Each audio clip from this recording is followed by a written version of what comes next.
бірдеңе істейін деп жатсың, сұрақ қоясың. Так, қазір мен істейін деп жатқан нәрсе Құдайға ұнамай ма, ұнамай ма? Бірінші Құдайға ұнай ма?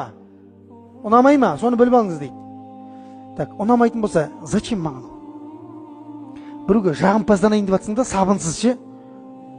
Мысалға да, осы ұнай ма, ұнамай ма? Құдайға ұнай ма, осы жағымпаздық ұнамай ма? Ұнамайды. Көрдіңіз ба? Жақсы, онда екінші таразы, бірінші ұнамайды дедім, жақсы. Екінші таразы, Алла елшісі соны істеді ма, істемеді ма? Ана қара.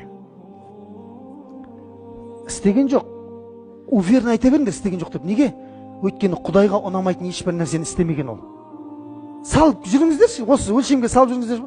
Шайтандар жаман жылайды, мен сіздерге айтайын бар ғой, жаман жылайды кәдімгідей. Қазір біз қалай болса солай істеп жатырмық қой амалдарды ше. Өлшеп жатқан жоқсың оны. Өйткені өлшейін десең, ана таразы туралы вообще білмейсің оны, танымайсың таразының кім екенін. Яғни пайғамбарды дұрыс танымайсың онымен өлшейін десең. Істемей тұрасың ғой әуелі. Бірдеңе істейін деп жатсың, Құдай қаласа ниеттеніп жатсың ғой. Бірінші сұрақ, Аллаға ұнай ма, ұнамай ма?